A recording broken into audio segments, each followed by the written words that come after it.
Olá, galera da adrenalina, voltei aqui ao meu cenário. Nossa, todo mundo deve estar dando graças a Deus, porque nas 2 vezes que eu fiz na minha cabine na semana passada, eu acho que a internet estava instável, estava chovendo, e aí deu uma craquelada no vídeo. Acho que só em um dos vídeos, no outro vídeo ficou só aparecendo o fundo e o meu cabelo ficou, tipo assim, fazendo uns negócios com o fundo, enfim. Mas estamos aqui de volta na casa dos meus pais, maravilhoso, adoro esse cenário, porque tem um monte de planta e toda hora muda, né, meus pais sempre colocam uma coisa nova, agora tem a estátua e esse novo abajur, enfim, toda hora tem várias coisas por aqui, eu adoro. Mas hoje nós vamos falar sobre, eh, quando o público não faz uma pergunta, e sim um discurso. Esse negócio de chamar vinheta, né.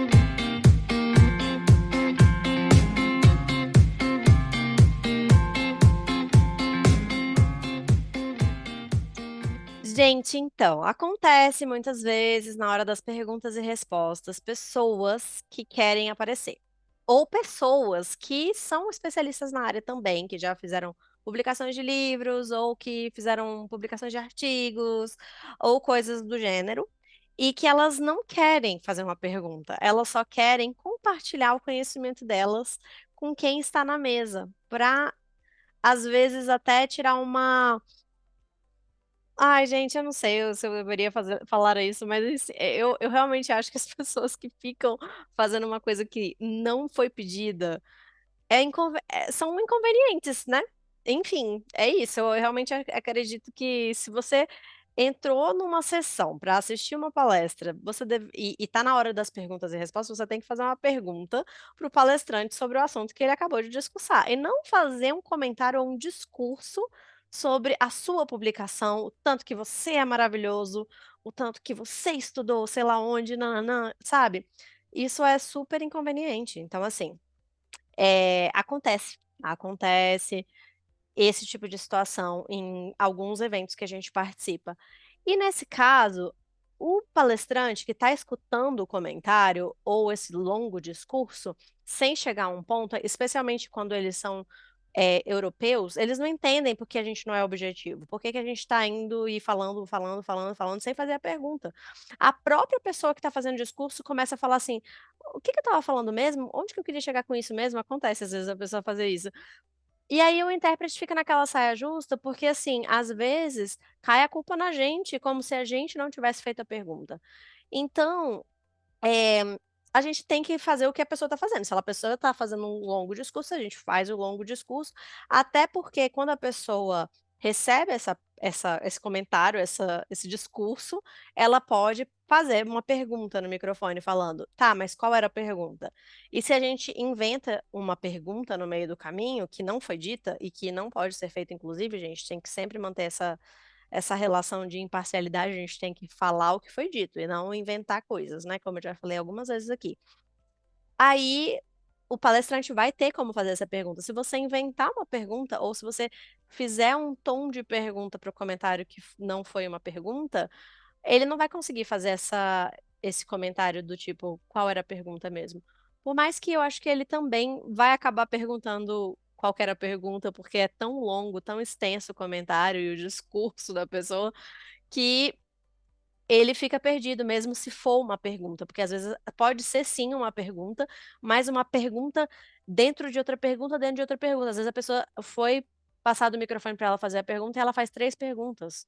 E aí se foram feitas 3 perguntas, aí o palestrante precisa retomar. Qual eram mesmo as perguntas? Pode repetir para eu poder anotar aqui, porque 3 perguntas de uma vez a pessoa não consegue decorar quais eram as perguntas.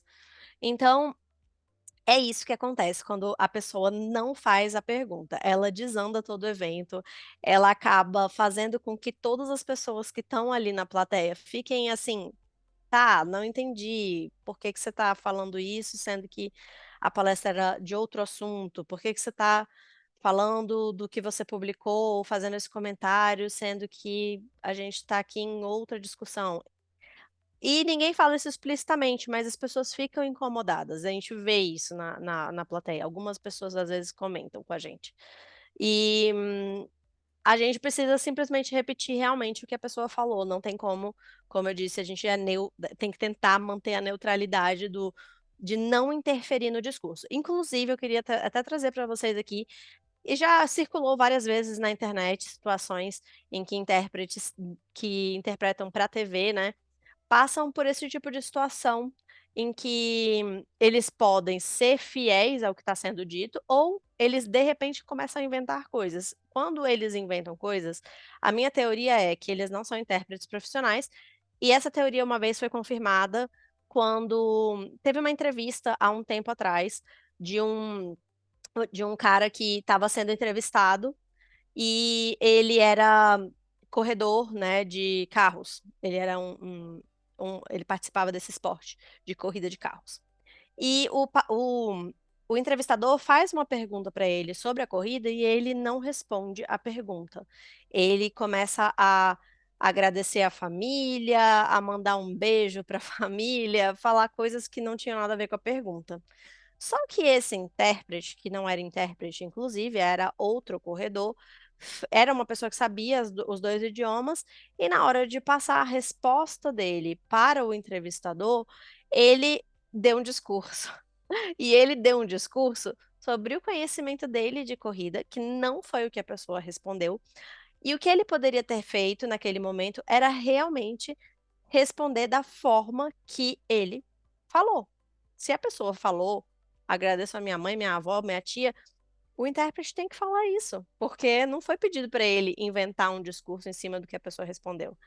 Quem sabe os 2 idiomas e tá vendo na TV isso acontecendo, fica assim, sem entender.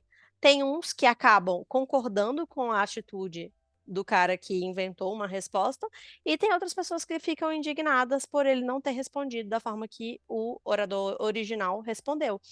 E eu realmente acredito que, como intérpretes, como profissionais, a gente não deveria ter esse tipo de atitude, porque a gente está modificando completamente, a gente está sendo traidor, tradutor traidor, intérprete traidor do discurso original. A gente não pode.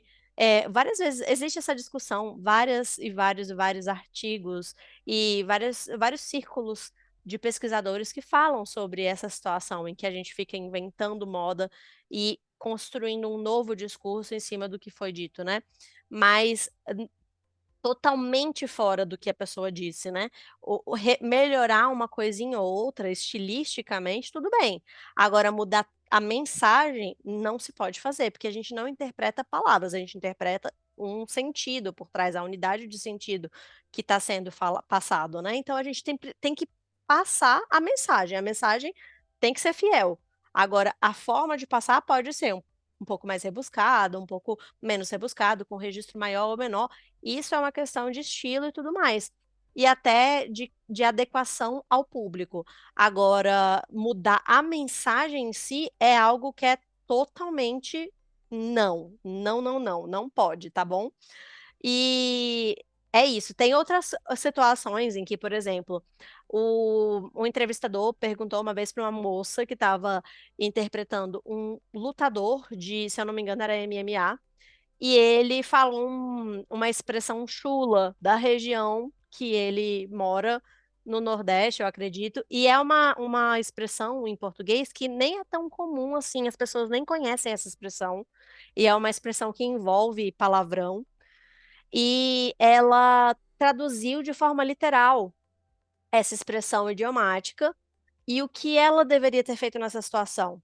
Confirmado com o orador o que significava aquela expressão, antes de interpretar de forma literal, porque quando ela interpretou de forma literal, as pessoas começaram a rir por ela falar palavrão, mas ao mesmo tempo não entenderam nada. E na hora que o cara perguntou e tentou esclarecer com quem falou originalmente essa, né, expressão idiomática, ela respondeu por ele, não passou a pergunta para ele responder, e ela mesma se encarregou de responder e foi pior ainda. Então, assim, foi 2 vezes um erro, no fato dela simplesmente usar a expressão idiomática de forma literal, que não fez nenhum sentido para os estrangeiros, e depois responder por ele, o que piorou ainda mais a situação. Então, assim, foi um grande erro, um erro duplo, assim, nessa situação. Então, volta e meia circulam esses vídeos e os intérpretes mandam um para o outro nos grupos, né, E existem também situações de elogios à interpretação, que são muito interessantes também. Teve recentemente também um caso de um treinador de um grupo de futebol, e ele estava escutando, isso aí já é um vídeo até mais antigos, mas voltou a circular novamente entre os grupos dos intérpretes, que ele está escutando a voz de um intérprete que está falando com uma voz bem grossa e bem, assim, bem voz de locutor mesmo, sabe. E aí ele fala assim: "Nossa, que voz mais sensual, né, meu Deus, eu estou aqui ouvindo essa voz e eu tô achando ela, meu Deus, né". E é outro homem interpretando para outro homem, e aí ele faz essa brincadeira com os jornalistas, e aí ficou uma piadinha interna com o tradutor, mas a voz do tradutor é mostrada para todos, e todo mundo também que concorda com o treinador fala: "É, realmente ele tem essa voz sedutora, né, impressionante". Então assim, existem várias situações que o intérprete pode acertar, ou situações que ele pode errar feio, errar rude, que é esse tipo de situação em que ele interfere 100% na mensagem, e que atrapalha todo o andamento de uma entrevista, de um evento, de uma transmissão. Então eu espero que vocês tenham gostado desse conteúdo, comentem aqui embaixo, eu faço assim e na verdade eu quis dizer assim, comentem aqui embaixo, deem um joinha pra mim, compartilhem com os colegas e lembretes aí com o sininho para os próximos vídeos. Um beijo, tchauzinho.